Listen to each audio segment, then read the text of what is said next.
On this week's Hot List, Hot Seat, the country's former education minister and unicorn entrepreneur is on trial for corruption. Is his case a good or bad sign? No laughing matter, a comedian is reported to police over his Netflix jokes. Do we have or want free speech? And giant Jakarta, is being named the world's biggest city a good thing?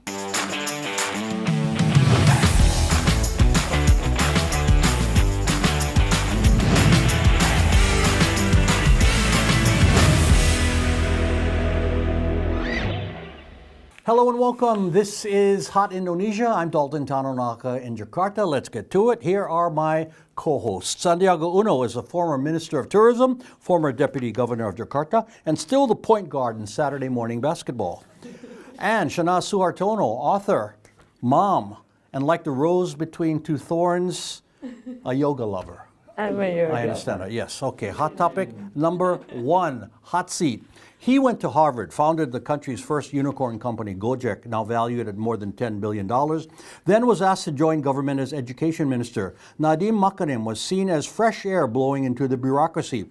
But a year after a new administration took office, Makarim was arrested on corruption charges. Prosecutors say he caused state losses in a laptop procurement deal, also taking money from the company that provided the computers. Now, Makarim denies the allegations. Others in his ministry have been charged as well. As you both know, Shahnaz, to the general public, this case was kind of a shock because Nadiem, and many of us know him, was seen as coming in from the private sector as like a white knight, a kind of a business professional, right? Right, indeed, because I see him as a successful businessman and turned into someone in the government, and now, I don't know, everyone is supporting him, the support is overflowing for him and his family. And you mean saying he's not guilty? I don't know about that. No, I mean, but the support is... Yeah, the support is there, right? Everyone from the art industry, I think, supporting him, and I don't know. Let's just wait and see. What do you think, Bang Sandi? Well, my thoughts and prayers are with Nadiem and the Makarim family. I'm very biased because I know Nadiem, even during his pre-Gojek days.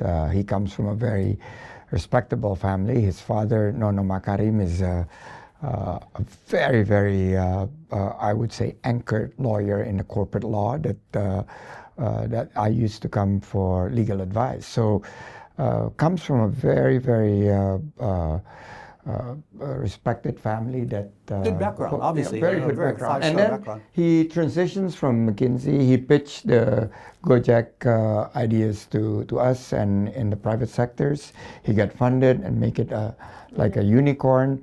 And then he made that transitions, pretty much like me. He made that transitions later, and we all struggle when we make the transitions because entrepreneurs are born very, very always optimistic, wants to move things fast, wants to introduce innovations. But then we're in the government settings that is layered of bureaucracy and institutional discipline, slow, and we want to get things moving fast. So I think I don't want to comment on the legal side because I'm not and we don't know if he's not I'm guilty. a layman, and I just wish him the best because I think he's a good entrepreneur. He showcased some of the best innovations that Indonesia could have, and I think the public trust. And I'm also very hopeful because Pak Prabowo did step in a couple of times, like Ira, who led the ferry company, the state-owned ferry company. Right. After the verdict,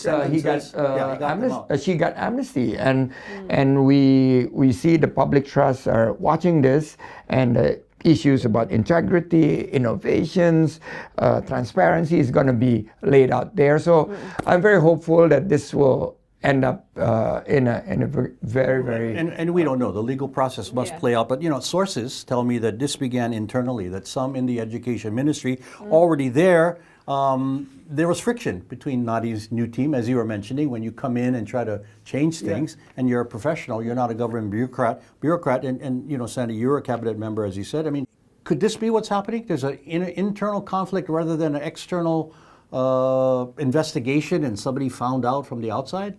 I mean, I know you don't know the inside, but I don't know. it seems to be people fighting within. Does that make sense, Sandy? It is always the case. When I walked into the Jakarta government, it's like that. Okay. There was some resistance from people in the bureaucracy because they said, "Oh, you're politicians. You just came in. We're going to stay here forever. You bring in all these innovations. You take the risk, but we bear the burden."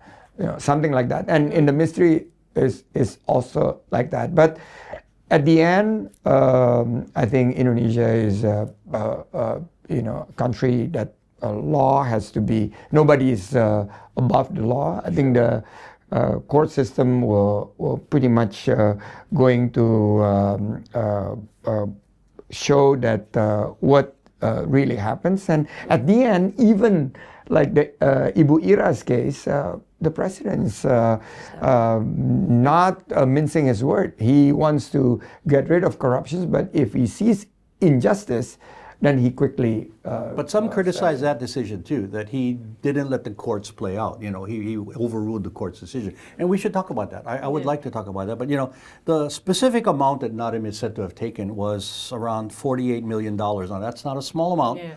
But, he was already a wealthy man from his investment. So his defenders say he wouldn't risk his career for money, right, Shahnaz?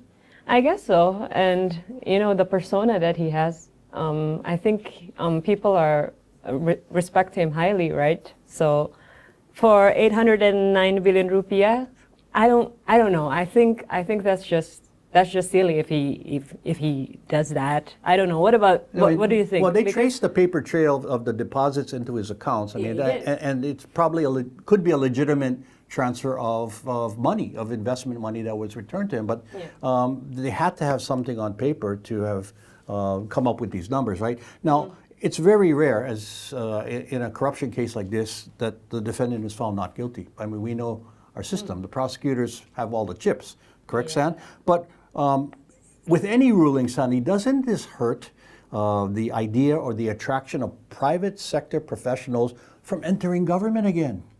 Yeah, and I think it's setting a precedent. I think Tom Lembong faced the same thing. But then again, with Tom, it was... and he was a former Minister of Trade. Okay. But then President Prabowo also gave the full Pardon? amnesty, Yeah, okay. pardon and amnesty. So I think I'm still hopeful. Let's keep our fingers crossed. The court process will determine the outcome, and I'm just very, very hopeful. I mean, I'm biased. I'm very sad. Because you know him personally as well. But, if I were to project, I would say that the defendant has a more than 50% chance of getting convicted because that's our system, right? But I think he would be cleared, as you said, after an appeal to a higher court or a commutation by the president. If and the president weighs public sentiment, he listens, right? Yeah.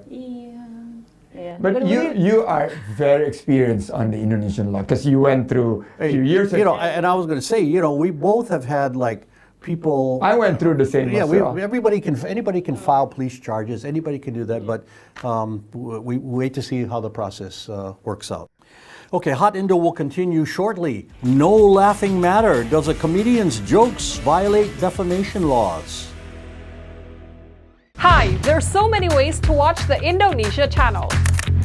1. Download our free mobile app through the Apple Store or Google Play. 2. Go to our website at www.theindonesiachannel.world and click the play arrow. And 3. Tune in to your favorite cable or streaming platform. Enjoy our entire lineup of entertainment, news, and fun. Easy as 1, 2, 3. You're watching Hot Indonesia with Shahnaz, Sandy, and me. Here's hot topic number 2, no laughing matter. He's one of Indonesia's most popular comedians. Pandji Pragiwaksono is now based in New York. And in a Netflix special just out that was taped in Jakarta, Pandji directed his humor at issues and people as comedians do. But several groups didn't like when he said they received special government benefits in exchange for political support. They went to the police saying they were defamed. Now, the groups supposedly are the youth wings of Indonesia's 2 largest Muslim organizations. Sandy, Pandji's a funny guy, but did he cross the political line? I was Or the with- legal line, across the I legal line. was with him a day before the Netflix launch.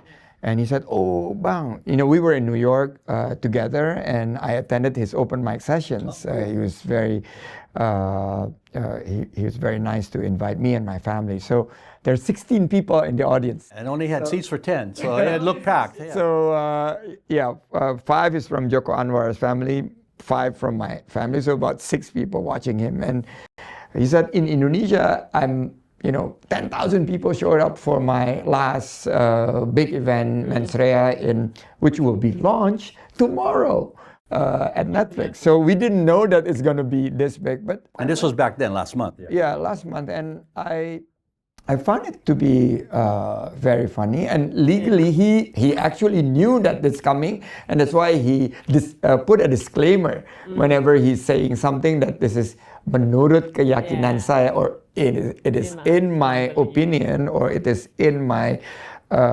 belief. So I don't know. I mean, to me, I think it's a good reflection, it's a good academic sessions on political. I would say political. Well, it's supposed to be political satire. Political satire, which is very, very, I would say, in the U.S. and other. It's common. It's common. Very, very normal. And here also in Indonesia. Yeah, of course, we've had it way back. In the way back, we also had it. So I remember that guy Butet. He used to do the president. He was a great. he was, and we have it in Metro TV. Exactly. No, that's why I used to say him all the time. Now, what is political satire? Shahnaz, I mean, is it protected in the Constitution? Yes, it is. Article 28E, paragraph 3. Quote, everyone has the right to freedom of opinion and to express their thoughts orally, in writing, and any other medium. Pretty clear to me. Yeah, to me also. And I watched the Netflix session.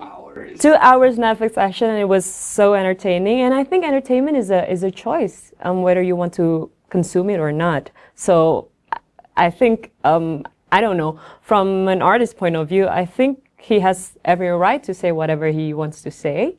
And he's a comedian. I don't know. If you take it personally, that's on you, right? Not on him. But he's protected. You both agree that he's protected under the Constitution? I guess so. I think so. But he's very brave, I must say. Yeah. Although, in my opinion, it is definitely, and that's why when we came to the open mic, it's 21 years and above. Because I would not invite Sulaiman, my 14 years old son, to be listening to the Netflix because, the content. But all of the family members enjoy it. I mean, we watch it as family. But, again, it is. Oh, by the way, the youth wing of these large organizations have now been asked the legitimacy of that, and we are seeing actually public supports are behind Pandji, but we have legal boundaries. With free speech, there's also responsibility, and I think inciting hatred or violence. That crosses. But this did not do that. I don't think so. And for a society like Indonesia that. We laugh at everything. We like humor. And anyone can go to the police and file a report in this country, right? Unlike other countries where you kind of weigh what you do. I mean, as you said, Sandy, as a public figure, you've had reports. I've had reports. Is this system here too easily manipulated? I guess I don't really know about that. Have you had any reports filed against you? Okay, not well, really. she's the lucky one. She's the rose, I told you. No, I'm very much zen, at peace. Oh, hey, they go for the zen. But I like explicit contents like this. I don't know. It's just I think the aim is if you talk about art is to make people feel whatever it is that needs to be felt, and I think somehow Pandji voiced out his opinion, and I think somewhat people are starting to woken up, to this matter, and that this political I don't know, I might say landscape in our country. So I think what he's doing is a great job, and if somebody files a report for him, then yes, so be it. Let's just see. Again, the legal process. Sandy, you mentioned the two largest Muslim groups, Nahdlatul Ulama and Muhammadiyah. They both have already said that their organizations are not connected with these youth groups, right? I mean, they already disowned these guys, so I don't get the point of why this happened.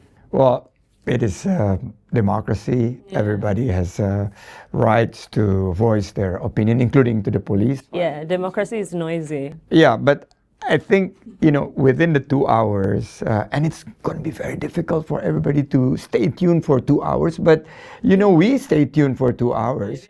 It has subtitles, right? There's subtitles, but there's some very Indonesians very hard to translate to And the Indonesian humor is a little different than... little different. But I would like to say that this is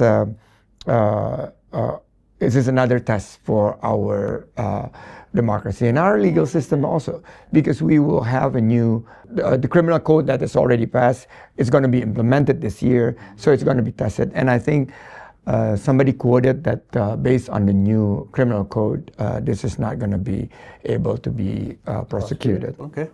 And you know what? Pandji Special has now become the most watched program in Netflix here in Indonesia.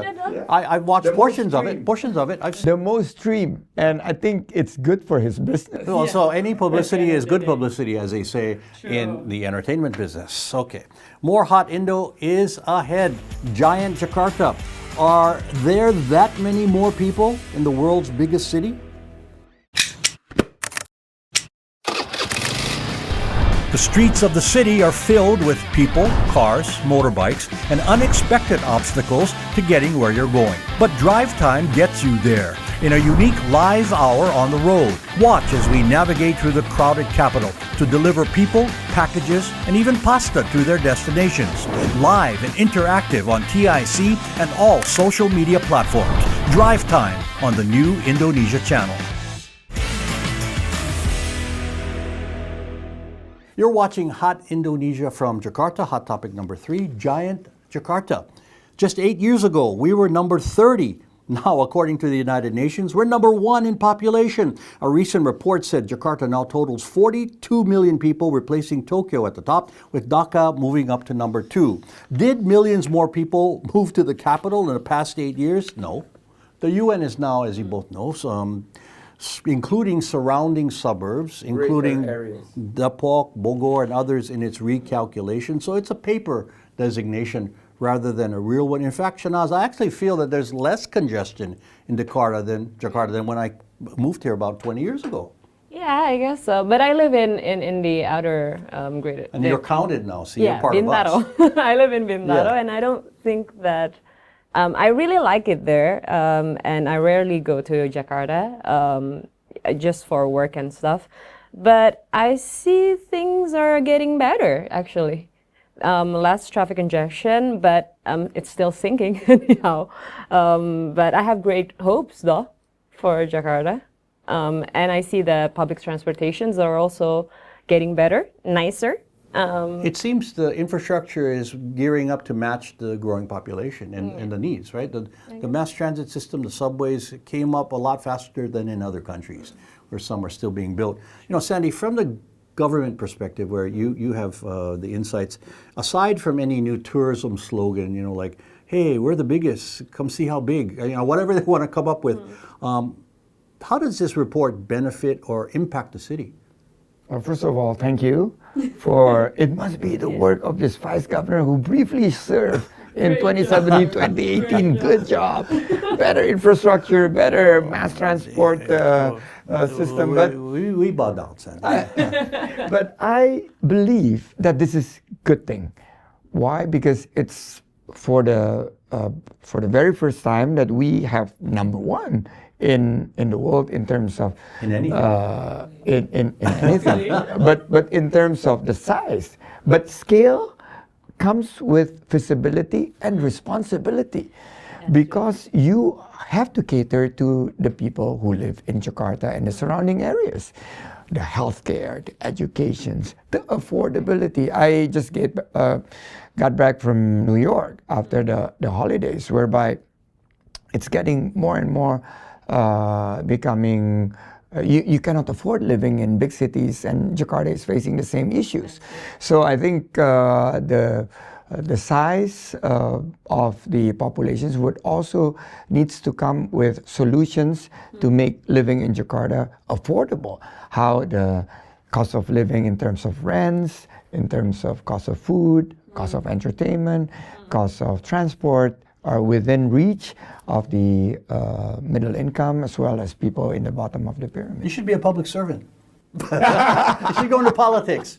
You would. Is it this is political? He's still serving, bro. satire. No, we like that. See, he still cares, and that shows. So you would never move to Jakarta like Sandy and I. No, I don't think so because I like it in the suburban area. Comfortable and Comfortable, quiet. it's quieter. It's not bad, right? it's we like nearby. that. Well, we have families living in Bintaro. Yeah, very nice. Yeah, it's very nice. Okay, and well, you're welcome And to you visit will us. be linked with our public transport system that's soon. true. Yeah, the MRT, right? Yeah, the MRT is going to be expanded. From Lubbock Bulus all the way out there.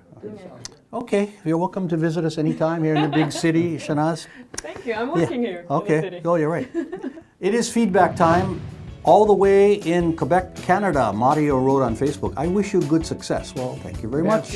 Merci beaucoup. Yes, that's right. They speak French. And Satria in Palembang, Indonesia said, wow, great job. Here's how to contact us with your feedback. Email at hotIndo@theindonesiachannel.world or comment through our Hot Indonesia or Indonesia Channel X, Facebook, Instagram, and YouTube pages.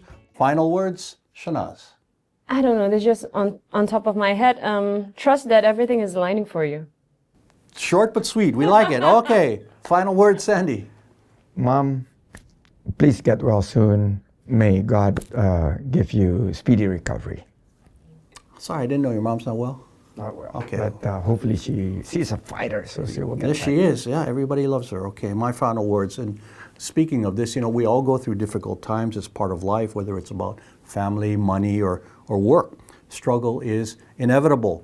But I always remember the Japanese proverb to stay strong, fall 7 times, stand up 8.